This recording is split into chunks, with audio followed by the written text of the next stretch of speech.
Mm. Good evening, everyone. Good evening, all of you who are watching via the web or the recorded version of this. Welcome to the Spiritist Society of Baltimore, our live stream for this Saturday. Before we begin and introduce our speaker for this evening, we always open up with a prayer as well as a reading from the book Happy Life. So join me in just this small reading to connect our minds, to disconnect from anything that might have been disturbing us up to this point or throughout the day. And let us just empty our cup and allow this moment to just fill us with healing vibrations. Okay. So let us open Happy Life. This is a Happy Life, the second edition. And this is on page 155. And this is the book that's psychographed by the Spiritist Brazilian medium, Givaldo Franco, by the Spirit Joanna de Angelis. Joanna says, "Be a friend of truth, never using it as a weapon of destruction or offense. It is not so much what you say, but how you say it that produces good or bad results. Besides, yours may not be the real truth, but only a reflection of it. Even if it were the real truth, you have no right to brandish it for perturbing purposes. Before you assume the role of someone who corrects and teaches with the truth, put yourself in the other person's shoes, and your conscience will guide you in relation to the best way to proceed and express yourself." A beautiful reminder from Joanna. So let us close our eyes and let us give thanks for this moment. Let us lift our minds and our hearts to our divine Creator in gratitude for being able to connect to one another, to offer one another solace and enlightening one another together along this journey of life. We pray to our divine Creator, our spirit mentors, and our individual spirit guides. We pray for each one that is connected this evening. We pray especially for our speaker this evening, Alba Morales. May she be inspired and be a vessel and a beacon of light for this evening. We pray for all those who are suffering, who are going through trials and tribulations. And for those of you who are listening now, whose hearts are heavy and minds are just unwell, we pray that the light and healing vibrations from the noble spirits touch your hearts and minds and bring you comfort. Dear Jesus, may you bless and guide our meeting this evening, and so be it. Well, ladies and gentlemen, without further ado, we're going to be introducing Alba Morales for her beautiful, wonderful, exciting talk this evening. Alba, please. Thank you, Kirsten, for such a kind introduction. Hello, everyone. Hello, dear SSB friends and all the friends in the here and present and probably in the future. So today's presentation is about being kind to your mind. It is a topic that is obviously not new to us. A couple of years ago, we did a presentation also about how to be kind, how to keep our mental health, our moral, emotional health. So tonight we are going to share the screen, right? Let us go into the sharing.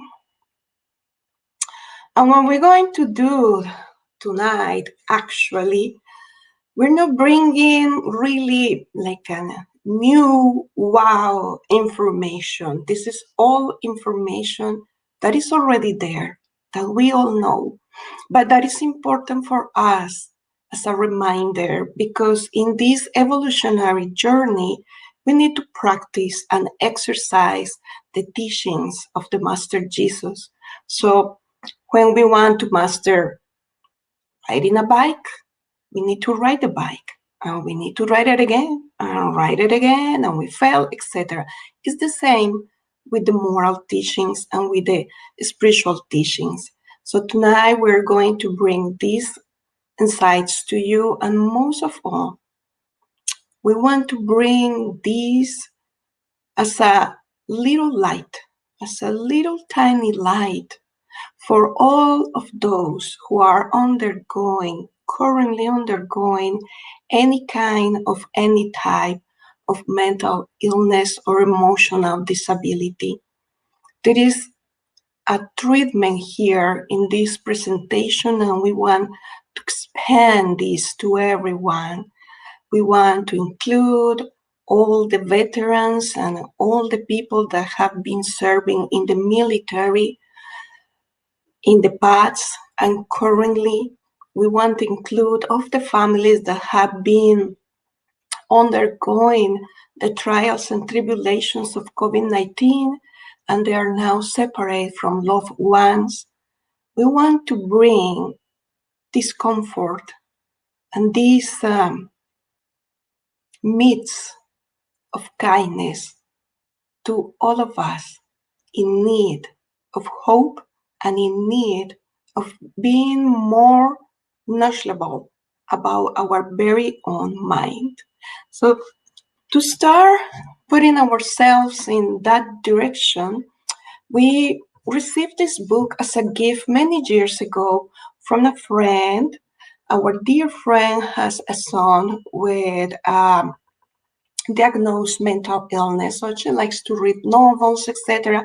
She sent it to us. We never opened this novel, never. And she sent us like about 5 years ago because of the title, Crazy.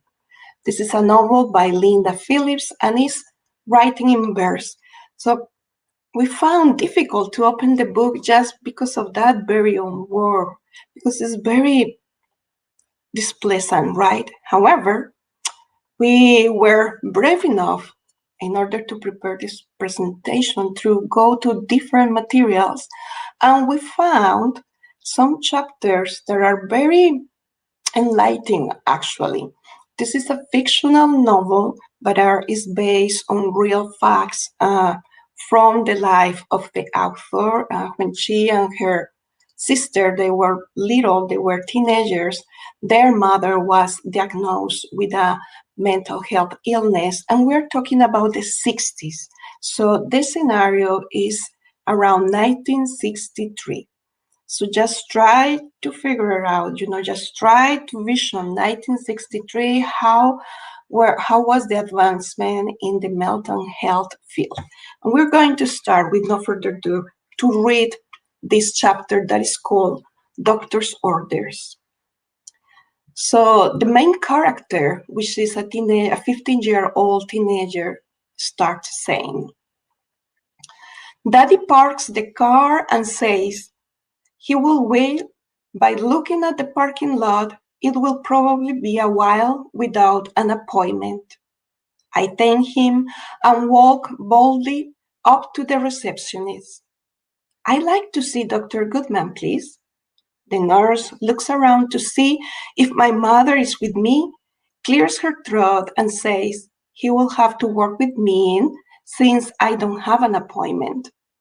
In less than 20 minutes, he calls me into his office and greets me heartily with his firm handshake, big smile, and what can I do for you today? As if I were shopping for clothes. I try to push the words out without stammering. You offered to help me once the day I fainted. He looks confused for a moment. Then, as if a lie goes on, he asks me how much money I think we need. I'm embarrassed, but I keep going. Oh no, I didn't come to ask for money. I came to ask for the whole truth about my mother. My sister just told me about the incident. I want to know what it's going to take to drive me crazy too. There, I sink back in the chair, as if just hurling a heavy object, like a shot put, and I'm settling into wash where it lands. Dr. Guzman's smile dims but doesn't disappear. He just looks at me for a long moment, like he's thinking carefully about how to answer me. Then he says he cannot tell me what the diagnosis is, and that it will serve no useful purpose anyway. He says that her problems began long ago, but there is a new medicine coming out every day, and in fact, he believes the one she is on now is going to turn the tide. I stared at him coldly and unconvinced. How do you know this pill will be any better than the dozens of others she has tried? There have been major breakthroughs in the use of psychotropic drugs in the last few years. He looks carefully at me as he speaks. These new drugs are much more effective, and research is moving quickly and positively toward better medications for patients with mental illness like your mother. Mental illness. Mental illness. The words jolt me, and for the first time I realize no one in our family ever uses the term mental illness. But suppose I get in an incident too, or have some other huge tragic event in my life? What's to keep me from breaking down Jack's hair? I'm shaking now, close to tears. He leans toward me and looks directly into my eyes. Young lady, I brought you into this world, and I can tell you, you are a unique creature in your own right, just as your mother was. How can you say that, Dr. Goodman? Don't they teach you anything about genetics in med school? I sink into the chair and start sobbing uncontrollably, hardly caring what my how rude my words sound. He hands a box of tissues across the desk and waits patiently for the sobs to subside. His smile returns. Yes, they do, Laura, and I'm glad you brought that up. It sounds like then, that because you have a strong, healthy father, you have a good fighting chance against this disease. But no guarantees, right? He shakes his head and sighs. Ah, how many times over these many years have I been asking that question? His eyes narrow and he turns toward the window. For a long moment, it feels like he floated far away, lost in search of the one right answer. He turns his sad and tired eyes back towards me. There are no guarantees, Laura, but I can tell you this. You've seen a lot for your young years. Make it work for you going forward. Keep asking questions, demanding answers, and calling the beast by its name. Life is too short to spend on the pursuit of a guarantee. I let his words settle over me like a gentle mist. I feel calm now and ready to go home. I thank him, even give him a hug, and walk slowly out to the car. The image of a shotgun comes to my mind again, and I realize the weight is out of my hands. I have no control over it now, and the farther away it lands, the better. And this is one of the very final chapters of this novel, but it is also very similar to chapters of our life. So here there's different elements that we are going to touch in this presentation. A loved one undergoing a difficult in the mental health, the impact of this situation in the other family members, how therapies and medicine at the time they were developing. Right now we have more and more resources, but one thing is for sure, It's not easy. It's not an easy task. It's not an easy test. But we're going to see here some information that is going to help us to alleviate that and also to help us to seek probably for new therapies or for new roads to take care better of ourselves. Because Laura, her concern was her mother was an artist, and Laura, the 15-year-old girl, she's an artist too. So she thinks she's going to follow the steps of her mother, and that's why she confronts the doctor. So let us see. In Spiritism, we have the conception of a human life, like we have a triptych, right? We have our physical body, our spiritual body, and our spirit. And the mind is located in the spirit. The spiritual body is the intermediary or the medium between the physical body and the spirit. And the spiritual body is exact reflection of our physical body. But let us keep in mind that the mind is in the spirit, is in our spirit. So here in this picture, we can see, here's the physical body around this kind of lights, around the two bodies. We can call it the spiritual body. And over here is a portrayal of the mind, because the mind is such a beautiful, powerful dynamo. So today presentation is focused here in the mind, but the mind is going to affect the spiritual body and is going to affect, no doubt, our physical body. Okay, so just to start with a solid foundation, so we are all like in the same boat. There are many definitions about the mind. There is the physiological definition of the mind, the psychological definition, and so many others. We are going to bring here Spiritist definition of the mind. And we went through this book, Thought and Life, by the medium Francisco Candido, the Spirit Emmanuel by the medium Francisco Candido Xavier, and this was one of the books that we actually study at the SSP.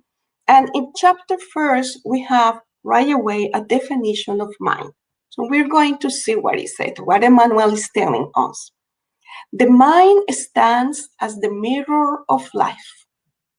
In primitive beings, the mind is hidden under the dross of animal instincts. In the human souls, it emerges surrounded by illusions that assault the intellect. In spirits who have perfected themselves, it becomes like a brilliant diamond reflecting the divine glory. That's our goal. Manuel continues saying that the mind, from our spiritual perspective, limited as we are between the animal and the angelical states, we are impelled to interpret the mind as being the field of our awakened consciousness, wherein the evolutionary phase of our knowledge allows us to function. So basically, Manuel is telling us, in other words, it's like hey, guys, hey, people, the mind of human beings that are currently living on planet Earth, incarnate or discarnate, have a specific characteristic and definition. So meaning the mind in high evolved spirits are reflecting the divine glory. It's a reflection of God's creation. But the mind in lower, less evolved worlds is close to the animal instinct. So we are in between. Right? We are in this transition. We are in between. So Emmanuel says that the mind is the awakened consciousness. And he's going to explain a little bit better this here, saying that in defining the mind as the mirror of life, we recognize the heart as the reflection. It's not beautiful? So the heart, our spiritual heart is the reflection of our mind. So we can say, I think with my heart. So the heart is the reflection, and the brain as the center of its undulations, generating the force of thought that can move, create, transform, destroy, and rebuild in order to achieve refinement, and sublimation. The mind is the center in which we generate the force of thought, in which we visualize our life, our future. The mind is this powerful dynamo that is constantly pulsating energy and vibrating. And we would like to recommend you this documentary that is in Netflix, if we are not mistaken, but Caroline Curry. It's called Superhuman, The Invisible Made Visible. And they beautifully portray the power of the mind and the human mind in this level, because they start with this scientific hypothesis of what is the mind, and the mind is located in the brain, etc., etc. But they are going to discover things later on. We're not going to spoil the documentary for you. So let us take into account that the mind that we are going to refer to during the rest of the presentation is the mind located in the spirit, the powerful dynamo, the force that generates thoughts, and is a consciousness that is awakening to creation, to God, to love, to the universe. Okay? So that's the fair foundation for the presentation. We're going to continue here, bringing some information. We talk about the mind. We are going to talk about being kind with this mind. But before going to the very end, we are going to ask ourselves, what is mental illness? So we went to NAMI, the National Alliance of Mental Illness, and they have this definition. Mental illness is a condition that impacts a person's thinking, feeling, or mood, and may affect his or her ability to relate to others and function on a daily basis. Each person will have different experiences, even people with the same diagnosis. So let us say all of us, we have been experiencing a great amount of stress because of the COVID-19. So definitely this is having an impact in our overall health, physical health and mental health. And let us say that there are 5 individuals that they are feeling down, feeling blue. They're being diagnosed as being with depression.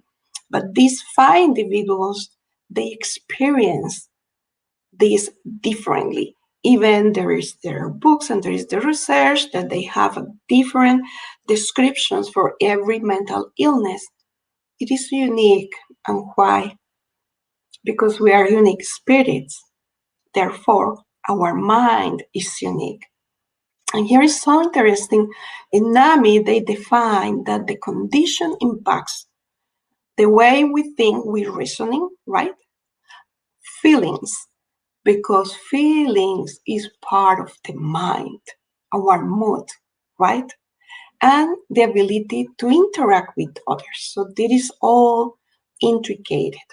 And we brought this current slide with information just for us to have an idea what are the most common mental illnesses in US. We took this information with a very short video that we found very, very interesting.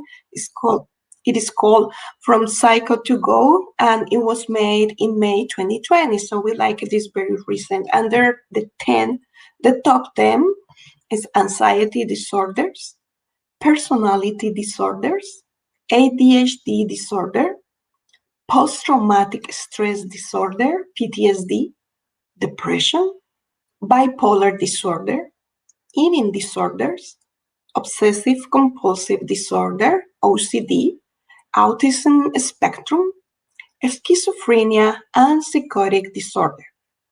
And here they give some numbers.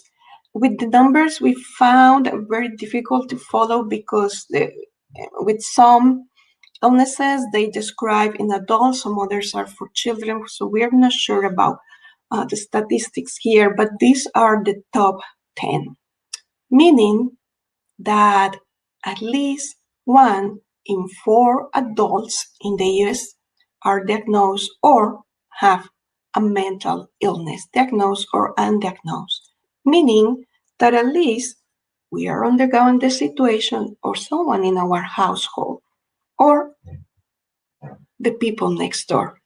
So it's really, really close to us. And we need to learn how to navigate this trial and tribulation that is very current in our planet. How are we going through? How are we going to overcome this? How we're going to be successful in conquer our mental balance, our body balance, our all being balance. Let us see some other information, and we like to bring this information here because we have a diverse audience, and maybe we don't know who is watching this right now or who is going to watch in the future. We wrote this for NAMI also, the warning signs. They have a video. It is important for us to know, either because it's a good leads to check ourselves, or maybe because we are currently living with someone or our co-worker. We don't know. And it is important to know because it will help us to understand better and to be more compassionate towards one another. And also, and this is specific for you teenagers, young people, because you like to confine in one another and to mention things and secrets, but don't tell to my parents, don't tell to the adults. It is important for you to know these signs so you can let a responsible adult know.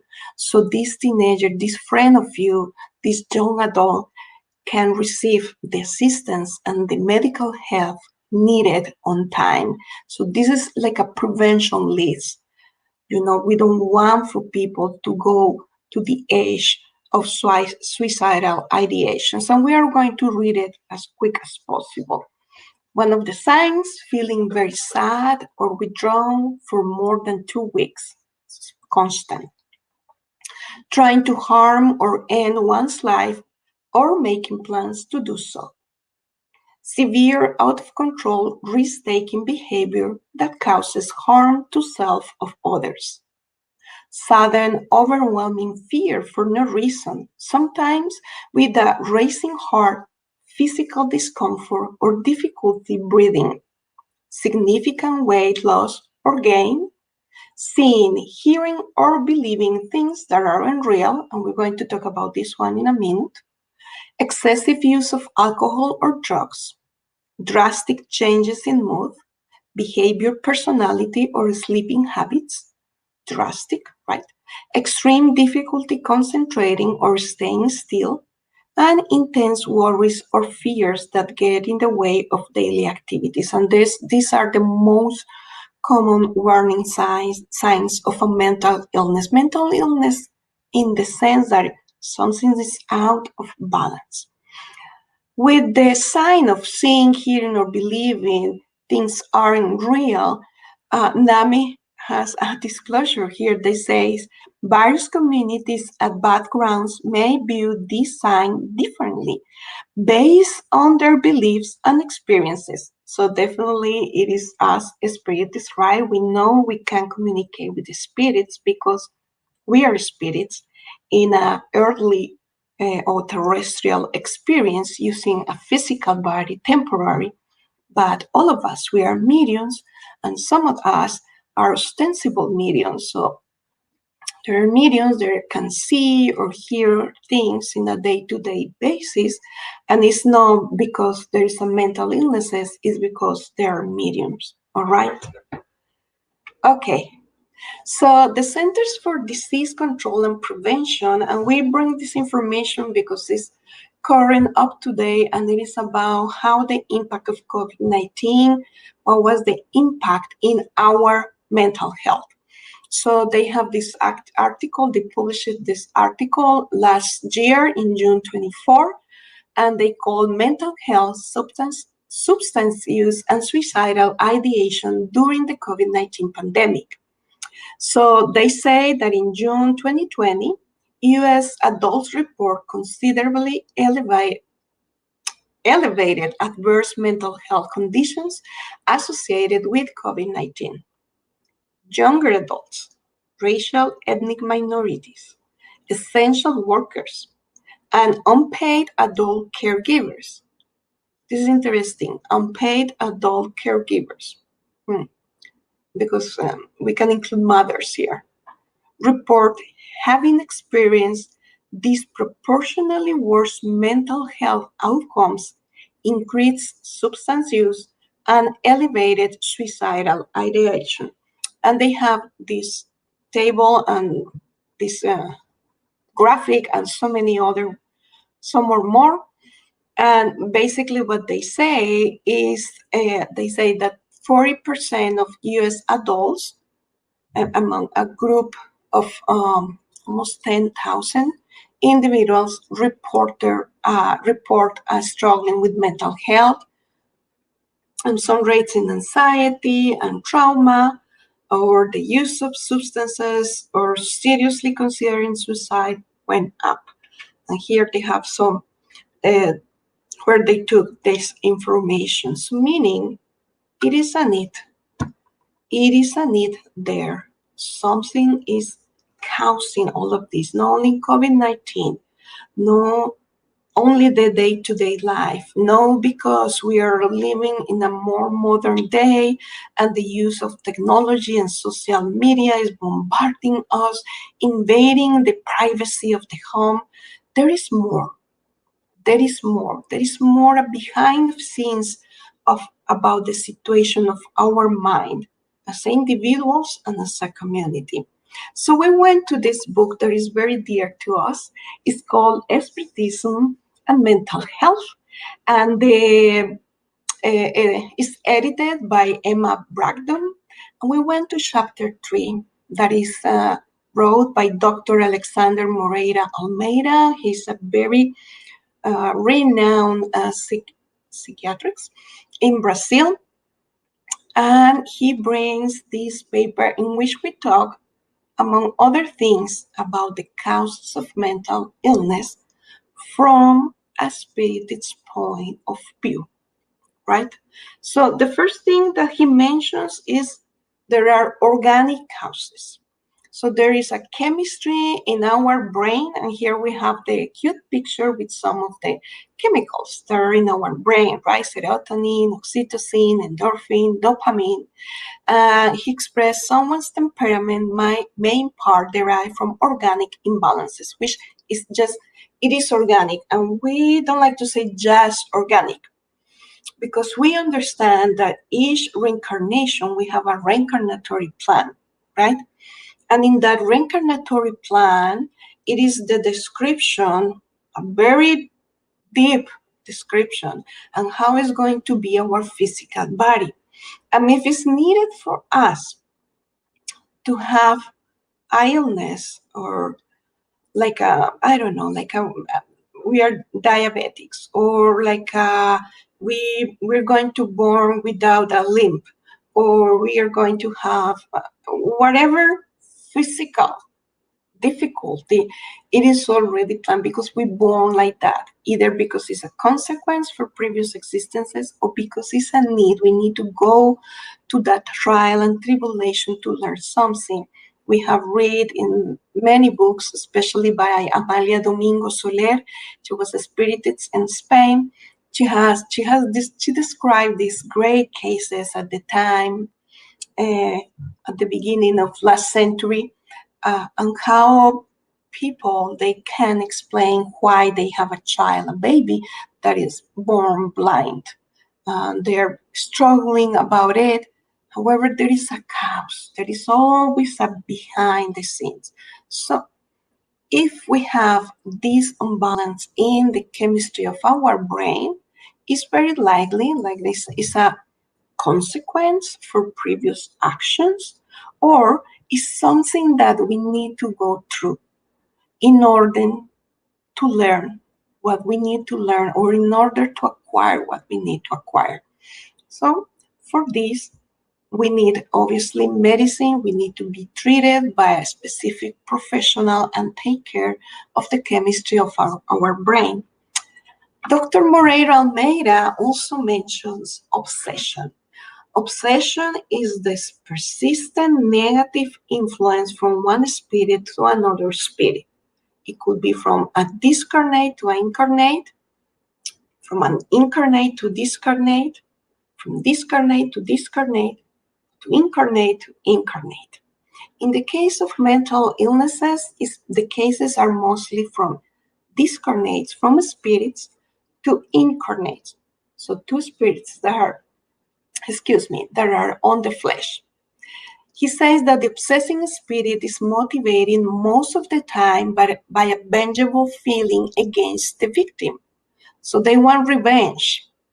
It must be for some reason, right? It must be for some reason.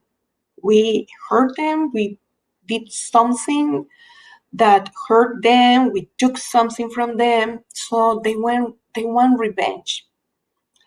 Dr. Moreira Almeida says that, however, it is important to emphasize that the person can choose to accept or reject the obsessing influence. So we are not passive victims of obsessors. The more a patient accepts the obsessor's influence, the stronger the psychic spiritual tie between them.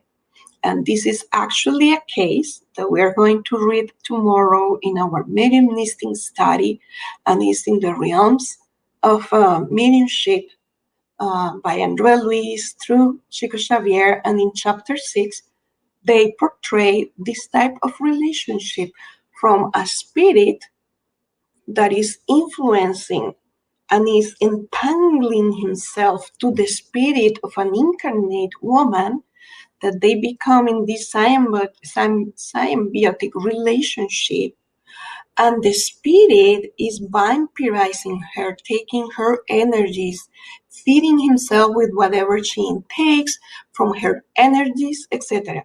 But she's not a victim because she unconsciously invited him to be with her.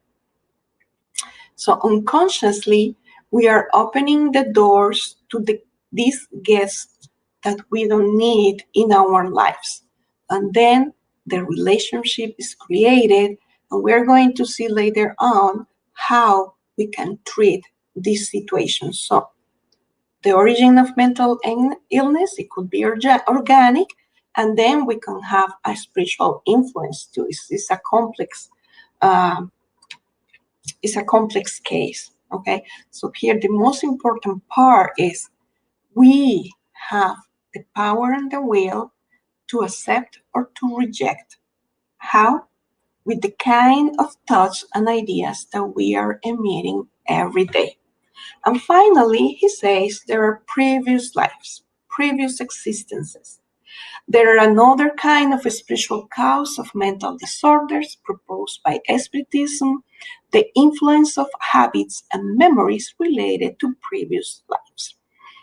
And basically here is regret and feeling guilty excessively from some errors that we did in the past when we were ignorant and simple and we didn't know better.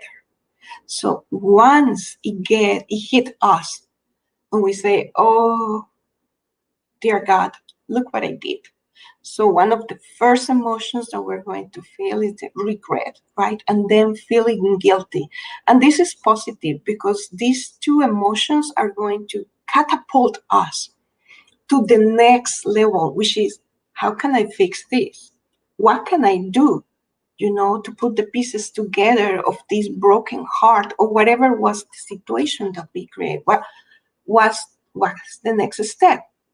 But everything is happening in the unconscious mind.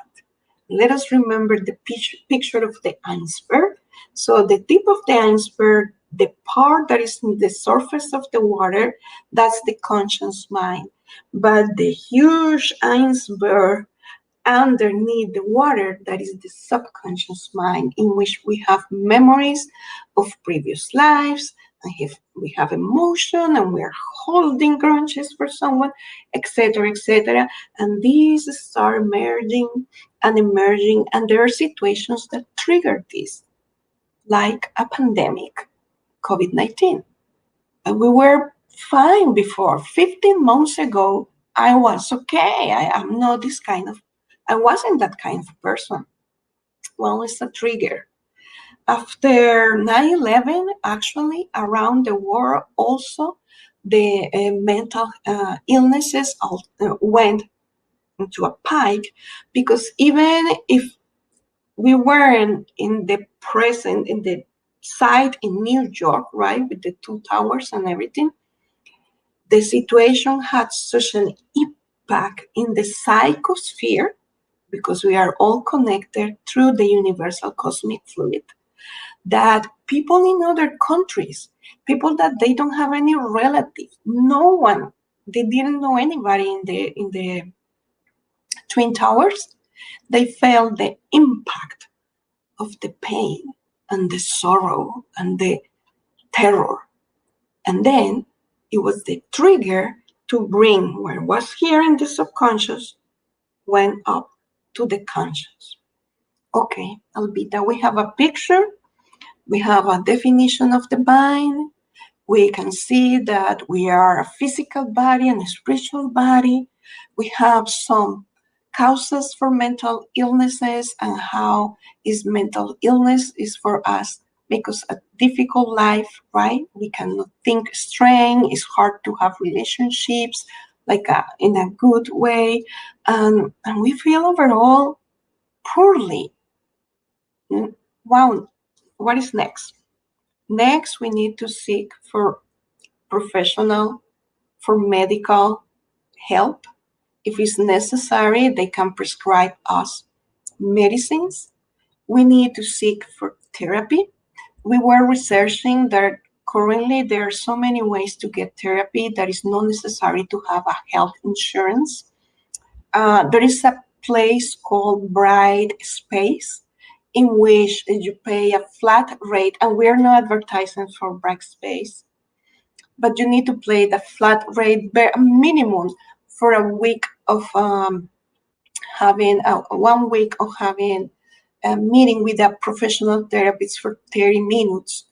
And this is a service that was created due to the increase of mental health needs, especially in America, and due also because there are many fellow brothers and sisters that they don't have access to health insurance, and therefore accessing therapies or any other medical situation is going to be difficult, and we need the attention. So let us say we have that in place. We have a doctor that is prescribing us medicine or to a loved one.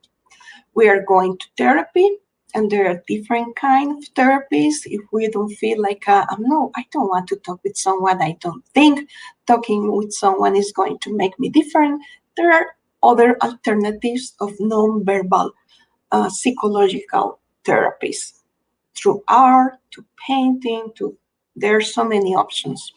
So let us say we have that in place, and that is being kind with our mind, our very own self, or the mind of our loved ones. But there are some other therapies that we are going to mention in a couple of slides, because we were skipping this important part. We would like to deep a little bit about what happened with the previous life situation, okay? Thank you for being patient with us. So in this beautiful book that Kirsten and Sarah brought last weekend in the 15th U.S. Spiritist Symposium, that is called Psychiatric and Spirit Obsession Disorders by Manuel Filomeno de Miranda, through the mediumistic hands of Divaldo Pereira Franco. And this is such an exciting book. It's like going in a whole adventure, and it brings a lot of insights, but most of all, as leads from our very personal point of view, it brings a lot of consolation. Either if we are undergoing a mental illness, if we know someone, or if none of the two, the previous ones, it brings a lot of consolation. So here, Manuel Filomeno de Miranda is in a mission following, is part of the team that is going to create the Hospital Hope or Hospital Esperanza, that is going to be specific to attend patients with mental illnesses. And he's with this team, and they have some explanation of why we are having these mental illnesses increase during the last times.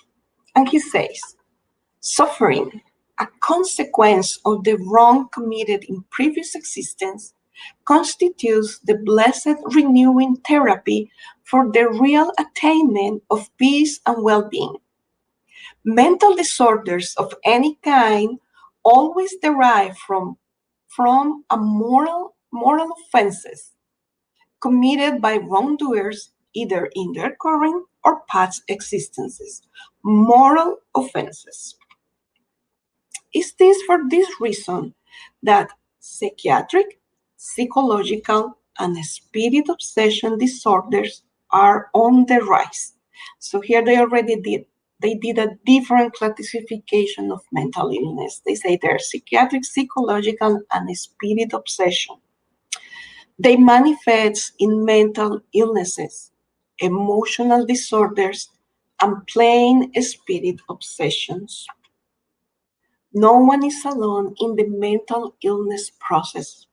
For this reason, when someone in a family succumbs to the maze of mental and spiritual imbalance that affects others, it is not a casual but a causal event, as the group includes other spirits who participate in the paths wrong, now under rectification. So let us say me, Albita, right? I am the person who is currently suffering from a mental illness, but this suffering is not only mine. I impact my family members and my friends. And as we see in the very first uh, slides from the book Crazy, how Laura, she was very concerned being a 15-year-old girl that she's going to get her mother's illness. And nobody was talking to her openly. She was afraid, she was disoriented, etc., etc. And this is a very true. And when we have someone that is deeply, very, very ill, there is not. Let us use this term, normal between quotation day, because every day is going to be different. Every day is going to be a challenge. Every day is going to be a trial. There is comfort coming. Let us wait for the comfort. Manuel Filomeno de Miranda says, fortunately, as agents of health and compassion to those who suffer, missionaries of the good in mental science are broadening the range of timely therapies, including love, respect for patients, for their dignity, involving them in kindness and understanding. And we highlight, put in bold this, missionaries of the good in mental sciences, meaning that I'm not suffering a lot, I'm impacting the people around me because they were part of whatever we did in the past, but I'm not suffering a lot because they're missionaries. Missionary means that they're devoted to the work of goodness in the mental area, mental health area. There are spirits working day and night for the betterment of the mental health in humans overall. And this is very comforting. Bringing together the two sources, the mental and the spiritual, facilitates the understanding of patient and illness, considering that the latter exists because the former committed a wrong. So if we have a mental illness, it was we commit a moral mistake, a moral aggravation. But the hope is coming, not only in the material world, right, that we see with the therapies and the medicines and the research, but spiritually speaking, they are far advanced in treating the mind because they know the physiology, or if we call the anatomy of the spirit and therefore of the mind. The Heavenly Father never denies His children what is essential to their happiness, always providing them the proper resources for its attainment. So we have a beloved Father or Mother God that knows that we are in this journey, that we are going to fall and we're going to stand up, that we're going to commit errors and mistakes, but it's not leaving us to our very own fate. It's providing us with the resources, the tools for us to be successful in the conquer of our very own self. Finally, we get to the therapies. And we smile because this is a very exciting part. We already talked about the therapies that exists out there and that we recommend for you. If you need, seek medical help, seek for a therapy, seek for a psychiatric, seek for a social worker. But also, we have therapies that goes directly, that is going to impact directly the spirit. Okay, so we're going to start with Family Constellation, a beloved book of us that is writing by Joanna De Angelis. She has a master, a PhD degree in psychology, and she's an expert in the human mind. And in chapter 19, she talks about mental illnesses in the family, and she brings this therapy. It's called the therapy of love. It's good, isn't it? The most efficacious therapy, along with prayer, is number one. It is unshakable patience from all those who are forced to deal with the infirmity, involving the sick individual in waves of peace so that the change that binds him or her to the avenger can be broken. So it is obviously, she's talking about here of the spiritual influence, the persistent negative influence of the spirit in the incarnate one. So she says, unshakable patience. And if we have the experience of taking care of a loved one or someone who has a severe mental illnesses, God, it is a lot. It is a lot to be patient and to become firm in our patience. But it's doable because she says that the negative sentiments directed to the spiritual patient only worsen his or her condition, for they strengthen the tormentor by giving him or her a favorable vibratory field in which he can carry out his unfortunate task. Meaning, when we, and this is true for everybody, whether we are undergoing physical or a mental illness or not, when we have negative thoughts, it's like a sending, bombarding people with negativity, even if we don't see it. So when we have our loved one, our friend, or whoever is close to us undergoing this struggle of mental illness, and therefore we keep to ourselves negative sentiments, what we're doing right there is strengthening the obsessor, giving him or her the energy that needs to continue obsessing the patient. You see, it's a vice cycle. So in order to broken, we need to change our vibration. So we need to pray for the patient, and pray for us to have that unshakable patience, because everything is temporary. We know that this shall pass. This shall pass. You're suffering right now. This shall pass. So let us be patient with ourselves and with others. Among the therapies, also in chapter 4 from the book Psychiatric by Manuel Filomeno de Miranda, he describes the Spiritist fluidic therapy.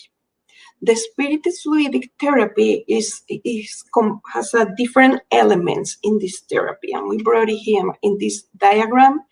It's not a specific order where to start. Should we start with meditation or with passes? No, it's all, encompasses all. So it encompasses passes, that is the application, right, of the energy from one person to another, and the energy is coming from the good spirits or mentors. There is the disobsession or the disobsession, the mediumistic meeting. That is another, is part of the Spiritist fluidic therapy.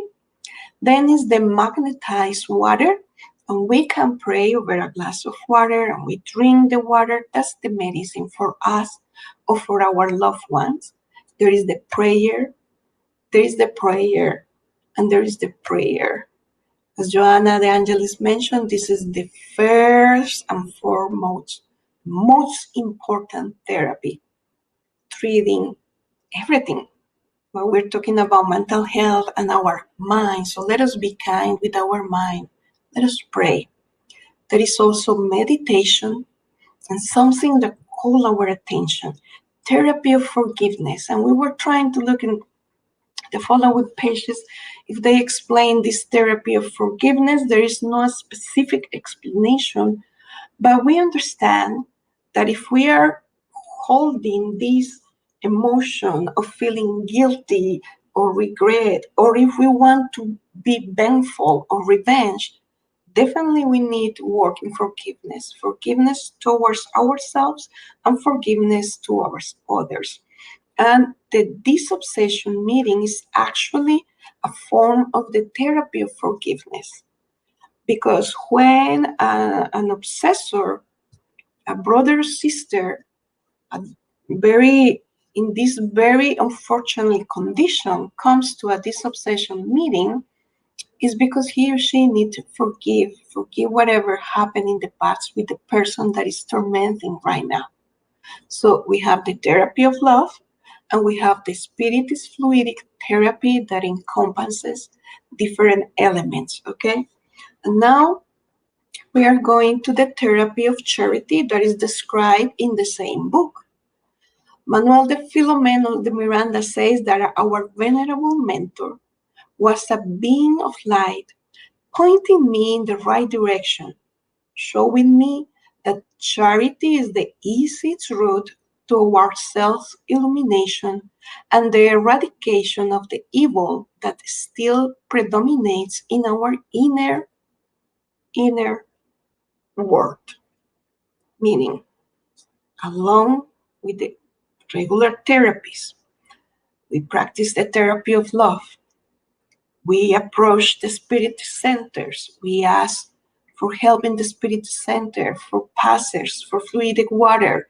In the mediumistic meeting, it will be this obsession. We pray, but then we need to take action. And the action is charity. Charity is love in action, as Kardec mentioned. So we need to take action. It's not like we are being just passive, receiving and receiving. No, we need to give something. We need to stand up and do something good for others. We understand that when we are undergoing a depression, sometimes it's so severe that we don't want to even move from our beds. And that's understandable. And we need to be kind and gracious with ourselves. So from that position in which we feel that the body is very heavy and we don't have the strength to even call a friend, how I'm going to be charitable? Okay, be charitable with yourself. Be kind to yourself at that very moment. Be vigilant with your thoughts. Try to shift from the negative to the positive and pray for yourself and for others. Pray for others. We can go to Facebook. There are so many news there, and sometimes they're not good, right? So we stop and we pray and we start taking action, physically moving ourselves and pushing ourselves to do something good for others. It will eradicate the evil that predominates in our inner world, the evil as an ignorance of the laws of God. So, for these therapies to be effective, it is up to the individuals. However, the firm decision to conquer the bad inclinations, the legacies from the past that reemerge in the form of conflicts and deceiving needs. And this is from the same book. So we cannot sit and wait for others to solve our problems and to take action in our very own suffering. We can reach out to others to ask for help, which is great because that's the most important part. But we need to make and to take the decision. We have the will to say, I want to get better. I need to get better. Albita, I am not the one who is undergoing this situation. It's currently my spouse, my friend, my son, my daughter, whoever. And he or she doesn't believe in anything that is spiritual and is in denial. So then what? Well, we can pray for those. We can pray for those because we cannot stay in this unhealthy situation for the rest of our lives. It is not, it is against the laws of God. It's not natural. We always are in movement and progressing. So whoever is this person, our friend or loved one, that is undergoing the mental illness, at some point is going to be a situation, a circumstance in his or her life that is going to be like the aha moment for them. That is why Joanna de Angelis is inviting us for that unshakable patience. Because, and this is coming from someone that is a mother, I'm a mother, right? A grandmother. And if we see our child sick, what we want?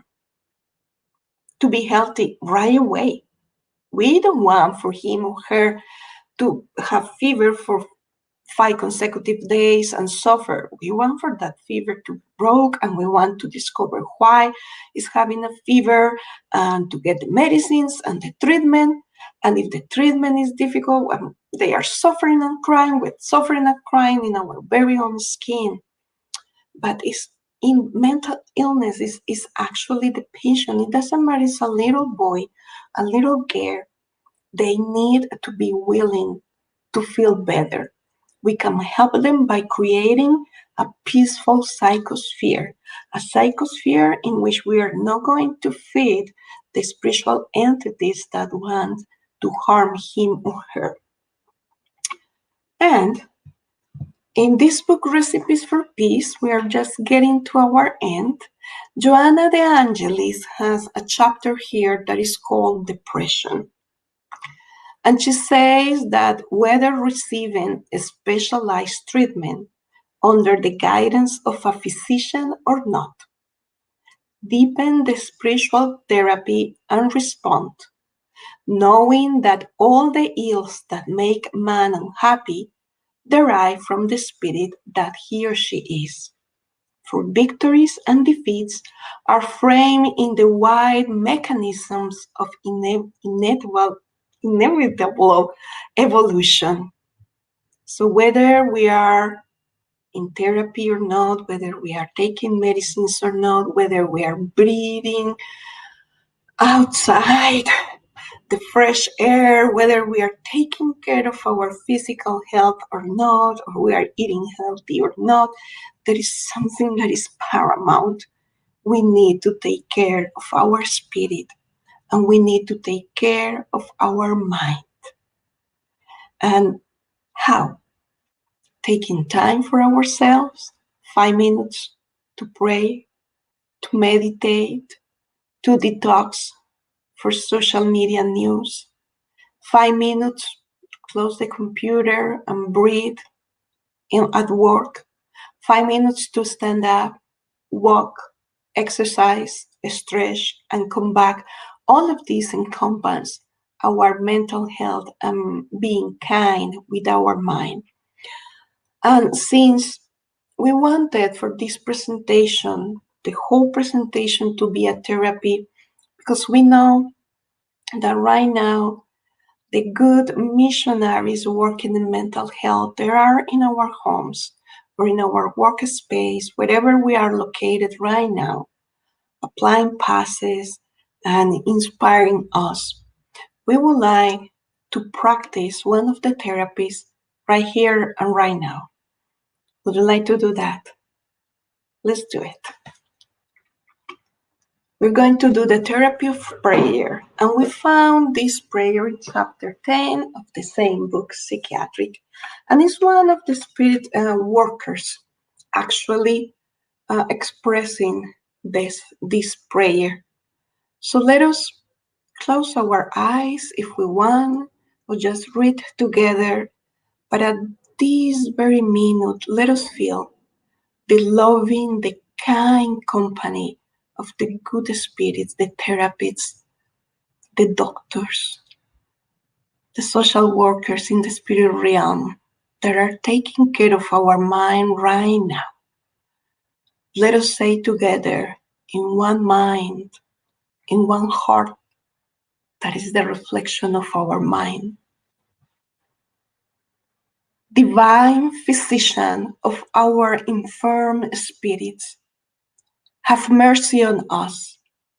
Extend your compassion over our lives, enabling us to acquire real health that which resists all challenges of evolution, the joyous goal you have established for us. We recognize the difficulties that impede our advancement, but we also identify the infinite resources you have and can offer us in the form of light and wisdom to overcome the limitations that hold us back. We know that the task is arduous, but we do not ask you to divert it from us. Instead, beseeching you to give us wisdom for the upcoming challenges, especially with the spirits that consider themselves yours and our adversaries in the miserable madness that overcomes them. Help us love them even more in order to effectively persuade them towards their own recovery and the unavoidable process of inner growth. Be with us as we begin this endeavor, blessing us with peace and wisdom. And let us remember Him, the greater therapist, Jesus, always with us, always enveloping us in His kind love, in His good humor, in His serenity, in His peace. Thank you all.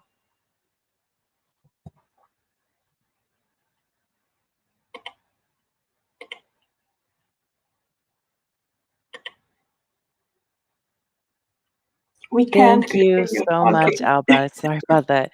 Thank you so much. I was just, that was beautiful and it was therapeutic and much needed, especially in the times that we're enduring now on this planet, you Mhm. know, from every area, every inch of this planet, everyone's feeling it. So, we're going to go ahead to our Q&A portion, if that's okay with you, Alba. Yes, sure. And we have a question from Aldo Pacheco Frejeda, mental illness or spiritual illness, how to understand each case, how to separate obsession from non obsession. Is it possible? Hi, Aldo. Thank you for your question. We think it's possible, especially for people that are specialized in the area. Uh, but it's hard to distinguish when, let's say, the mental illness is from an organic origin, and obviously there is the spiritual influence. Usually, all of us, we have the spiritual influence around us, and it is according with our thoughts. They're positive or negative, whatever are our thoughts. That's the spiritual company that we are attracting. When you say mental illness or spiritual illness, well, the mind is in the spirit, so therefore the spirit is ill. In the spirit realm, and actually Manuel Filomeno de Miranda in the book Psychiatric, they are the experts. Although they are the experts, as of right now, we I we can't. Well, I don't know. We don't know how to distinguish, but it's very likely. And help me here, Kristen, if you want to intervene in the hospitals, specific psychiatric, spiritist psychiatric hospitals in Brazil, that they are already advanced in this. They may make a difference between if saying if this is something that is organic, this is something that is an obsession, or this is a trial of tribulation, isn't it? Yeah, and I'm not even sure, Alba, since you asked me to speak, I'm not even sure it's necessary for us to, if we were to view ourselves as the ones undergoing it, or perhaps a relative or friend. I don't know that it's necessarily we need to really define if it's one thing or the other, but just to seek appropriate treatment and to always consider that there is a possible spiritual and physical component always, and probably oftentimes one overlap the other. Mm-hmm, So and I don't think that there's a specific line of delineation there. I think it's usually a mix mm-hmm, most times, but there obviously can be truly, truly organic reasons for that as well. mm-hmm. So, Maybe Aldo is referring, for instance, to schizophrenia, which is a very complex um, diagnosis for the mind, and it encompasses the physical, the organic, and the spiritual.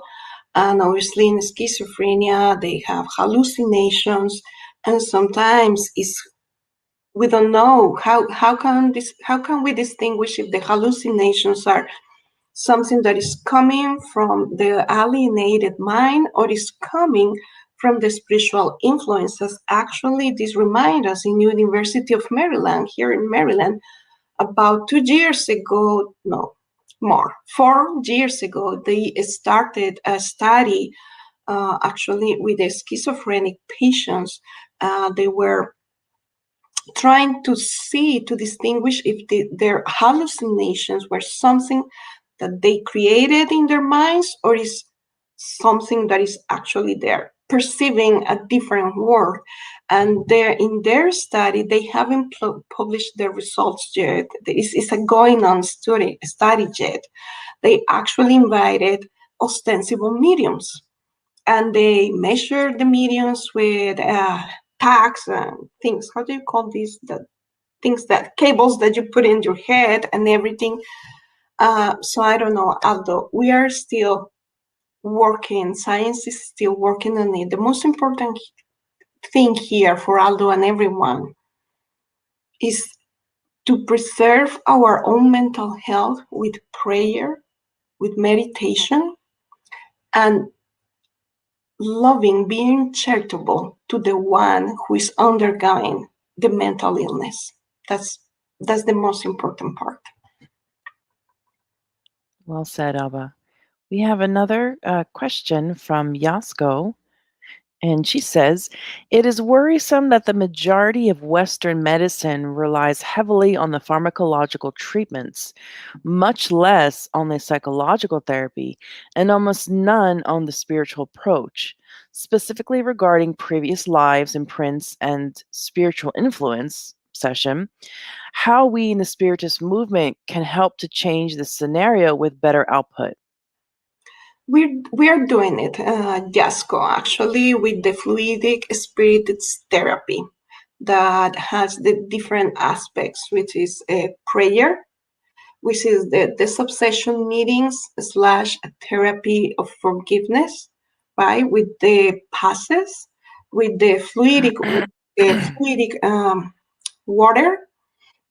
We didn't mention in the presentation, but we also have fraternal assistance, and I can give testimony of how important right now is the fraternal assistance in regard to mental illnesses. Fraternal assistance is a service that the Spiritist centers provide to the public upon an appointment, let us say it like that. And whoever comes to fraternal assistance receive counseling. It's a counseling that is not the professional counseling, but the Spiritist workers are inspired by the mentors of the centers, are inspired and communicate to the person, to the patient, let us put it that way, um, tools, suggestions of what about the person needs to do. And we are saying this because recently in a personal experience, we were searching for this uh, therapy or counseling for a couple of people that they don't have health insurance, for instance, and they are in need of therapy. So we contact different centers with that provide fraternal assistance, and everybody was on board, and they're actually working of with the fraternal assistance is given the person also a specific line of actions. Normally, in fraternal assistance, you don't listen only, but just say, okay, we recommend for you that you may like to read this book. You may like to read the gospel. You need to do the gospel at home or the prayer at home. So we're doing it, Jasko, because we don't see it with our physical eyes. We don't perceive the impact of our very own actions. Wonderful. We had another question that was sent in to us. Question is, it seems many people have a hard time accepting their mental illness and diagnosis. How can they work on self acceptance and ultimately healing? Yes, Spiritist Society of Baltimore, Daniel. Yes, this is because of the stigma. And this is another area we didn't touch in this presentation, but historically speaking, in both cultures, the Eastern and the West, has been a stigma around mental illnesses. It is considered that is a lack of good education from the parents. It is like so many ideas that are not really a fact and they are not consistent. Also, pre pre COVID, let us say, if you are in a working in a company and you want to take a day off because for a mental, like when you say I'm going to take a mental health day, you're being judged, and your people doesn't understand, and people is pointing out, and even some companies, although you have that right, they weren't allowing people to do that. Post-COVID is a better understanding of the situation, actually, and we are getting better here in America about that. That it's easier now to say, I'm going to take 1 2 mental health days because I'm going to take it, period. So little by little, they're like a baby steps that we are broken with the stigma. There is also NAMI, this great non-profit organization that every year in May, which is May is the mental health month, they have walks around the United States, uh, encouraging people and promoting, to take care of your mental health. It's easier. We can see it now that is growing in more acceptance here in the States and some other developed countries rather than countries like in South America. We are from Colombia. We keep in touch with people there, and it still is a great stigma around there. They give, how do you say, they make the parents feel guilty that they didn't do a good job with the child or the adult. So I think, Daniel, we are, uh, if we are strong also, and then we feel comfortable to say, um, I'm undergoing a mental health illness, is also a way to break with the stigma. I'm going to say this right now. I'm undergoing a mental health illness. I'm being in a medication for a little bit more than a year, and I'm being in psychological therapy for about 3 years. A very close member of my family, the same, with hospitalizations, uh, years of medicine, suicidal attempts. So this is a topic that is very close to us, to me. Um, and once we feel comfortable saying in public, it is a way also to promote, um, to eradicate the stigma, and to be more charitable towards one another. So we can we can overcome this. We can navigate these dark, wild waters. The more we are open to receive help and to give the help. Beautifully said, Alba. We have a comment. Maybe you want to give some feedback on or comment on. Paula Okay. shares Hippocrates said all disease begins in the gut. A 2017 Canadian experiment showed how gut bacteria alters behavior. Gut issues, common complaint of mental health patients, promising future treatments. Paula, I think that is good news. We need to And detox to have a good diet, and actually we are what we eat, right? That's another. So it's very likely that it's connected because we are the human, the physical body, and our spiritual body. They are one, and every system is connected and impacting the other system. We are not sections like the modern medicine, like my eyes are hurting me, so I go to the eye doctor, but it is related with something about my teeth, so I go to my teeth doctor, etc., the odontologist. So it's very likely, Paula, thank you for that. It makes us aware of how important it's to eat well and to have a healthy diet according with culture and according with financial possibilities. excellent. And just as to a follow-up comment to you mentioning about coming out and speaking more and more Oh, about yes. mental illness, Paula mentions the female tennis star who just announced taking a break due to depression is a great current example. Yes. Such a thing. And she was criticized, and still there is a shower because it is always right. There is always negative people around us, but we need to start creating our very own positive umbrella of thoughts.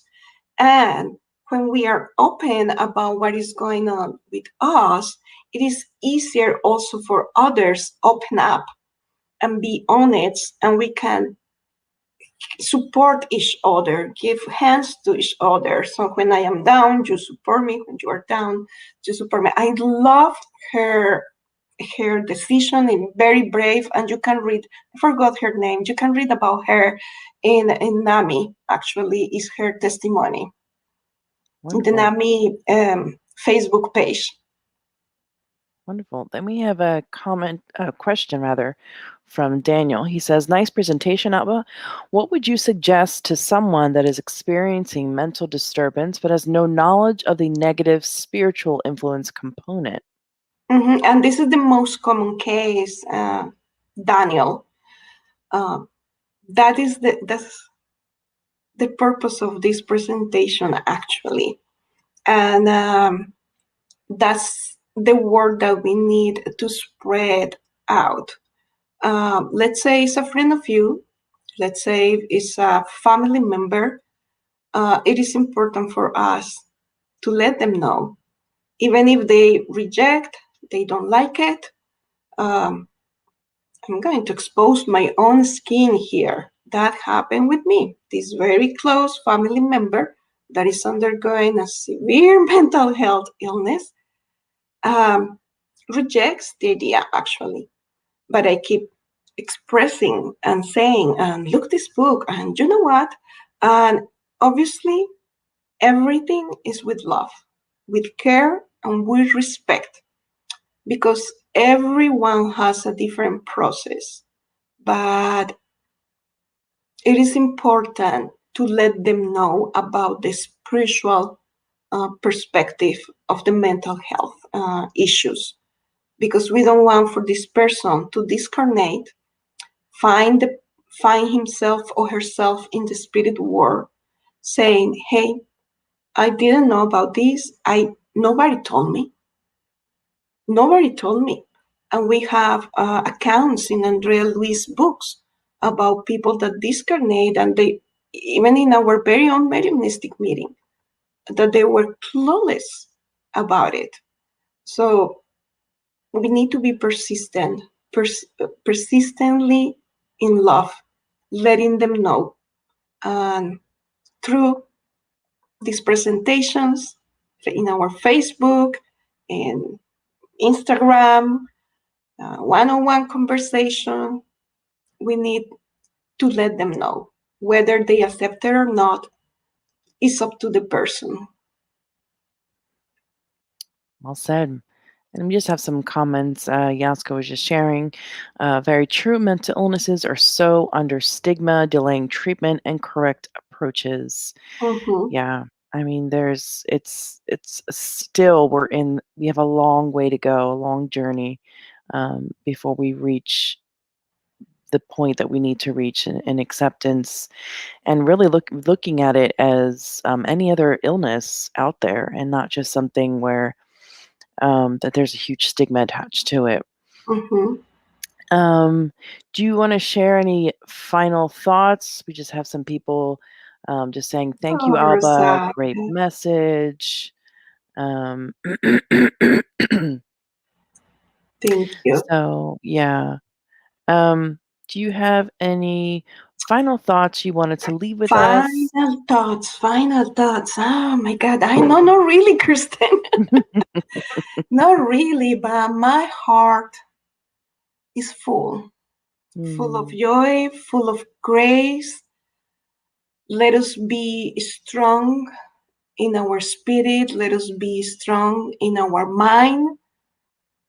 Let me share, I'm emotional right now because I feel the presence of the good mentors around us. We are just starting the journey of knowing, discovering what is our mind, how it works, how can we heal our spirit, how can we heal our mind. So let us be kind to one another, let us be kind to our mind, and let us understand that sometimes we meet people randomly in a very bad mental health day. Let us exercise compassion, because today is them, tomorrow is us. Joanna de Angelis says that from the high evolved spirituality, all, all human beings, we are mentally ill, meaning we commit moral errors and we need to fix now. Okay? Wonderful. Thank you so much, Alba. Alba, would you like to end with our final prayer? Yes. Yes. Let us end with a final prayer. First of all, let us be grateful with our dear Father, Mother God, pure love, unconditional love. Let us be grateful for the opportunity of being here together, sharing our thoughts, our feelings, interchanging this current of love that is going to envelop all of us. And we are going to imagine right now a kind, gentle mentor that are giving us passes and especially posing his or her hands in our forehead, energizing our brain and also bringing into more balance the mind in our spirit. We feel the love. We feel that we are not alone in this journey, and we feel the healing already happening that is going to express in small steps of improvement in the following days. May the grace of God be with all of us. May Jesus, our role model, be with us always. And so be it.